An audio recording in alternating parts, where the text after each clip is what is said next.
Pesan Padre Pio hari ini 13 Juli. Ingatlah Yesus yang lemah lembut dan rendah hati. Takut dan jangan berbuat dosa adalah milik orang suci. Saya tidak pernah menyesal bersikap lembut, tetapi saya memiliki keraguan hati nurani dan harus mengakuinya ketika saya agak keras. Tetapi ketika saya mengatakan kelembutan, saya tidak bermaksud permisif. Itu tidak. Maksud saya, kelembutan yang membuat disiplin menyenangkan dan yang tidak boleh diabaikan. Saudari-saudaraku terkasih, pesan Padre Pio hari ini 13 Juli dikutip dari Giovanni da Baggio adalah ajakan mendalam untuk meneladani kelembutan dan kerendahan hati Kristus serta menjaga hati nurani yang peka dalam sikap dan tindakan sehari-hari, khususnya dalam hal disiplin dan kasih. Apa makna pesan Padre Pio hari ini?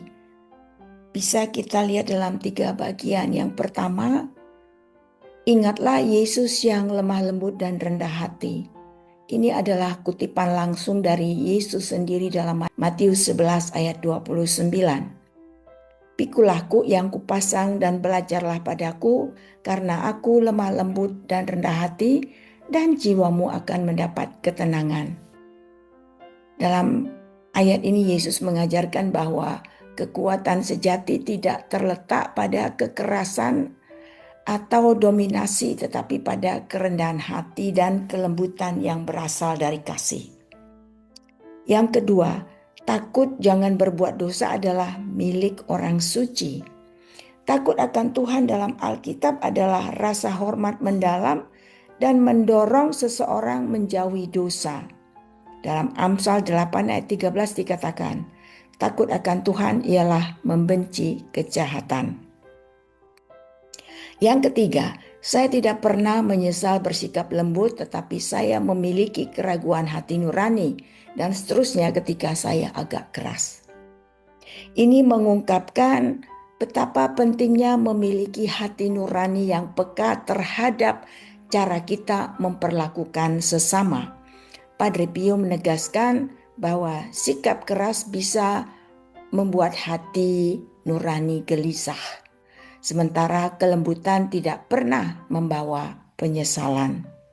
Yang keempat, ketika saya mengatakan kelembutan, saya tidak bermaksud permisif. Itu tidak. Pesan ini penting. Kelembutan bukan kelemahan. Ia bukan berarti membiarkan segala sesuatu terjadi tanpa batas. Kelembutan yang sejati tetap menegakkan disiplin, tetapi dengan kasih, bukan dengan kekerasan dan kemarahan. Bagaimana kaitan pesan ini dengan kitab suci? Bisa kita lihat di dalam Kolose 3 ayat 12. Karena itu sebagai orang-orang pilihan Allah yang dikuduskan dan dikasihinya, kenakanlah belas kasihan, kemurahan, kerendahan hati, kelemah lembutan, dan kesabaran. Dalam 2 Timotius 2 ayat 24-25. Dan seorang hamba Tuhan tidak boleh bertengkar, tetapi harus ramah terhadap semua orang. Ia harus cakap mengajar, sabar, dan dengan lemah lembut menuntun orang yang suka melawan. Di dalam Yakobus 3 ayat 17, tetapi hikmat yang dari atas adalah pertama-tama murni, selanjutnya pendamai, peramah, penurut, penuh belas kasihan dan buah-buah yang baik, tidak memihak dan tidak munafik. Saudari-saudaraku terkasih, mari kita renungkan, kita refleksikan pesan ini.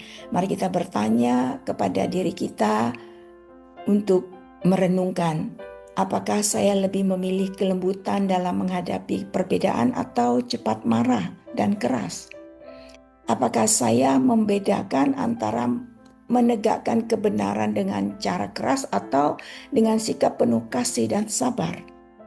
Apakah saya pernah menyesal karena bersikap terlalu keras, dan pernahkah saya merasa damai saat memilih bersikap lembut? Apakah saya kadang menyamakan kelembutan dengan kelemahan atau ketidaktegasan? Kita diundang untuk menjadi pemimpin dan saudara yang lembut, namun tetap tegas seperti Kristus sendiri. Semoga pesan hari ini menginspirasi kita semua. Salam Padre Pio. Doa refleksi dalam nama Bapa dan Putra dan Roh Kudus. Amin. Tuhan Yesus yang lemah lembut dan rendah hati, Engkau mengajarku untuk meneladani kelembutan-Mu. Terkadang aku keras, menghakimi dan tidak sabar. Ampunilah aku bila kelembutanku luntur oleh emosi dan kesombongan. Ajarlah aku untuk menegur dengan kasih, mendidik dengan penuh belas kasih, dan menegakkan kebenaran dengan roh yang rendah hati. Bentuklah hatiku seperti hati-Mu, agar aku menjadi pembawa damai, bukan pertengkaran, penguat iman, bukan sumber luka, sebab Engkaulah Tuhan pengantara kami. Amin. Dalam nama Bapa dan Putra dan Roh Kudus. Amin.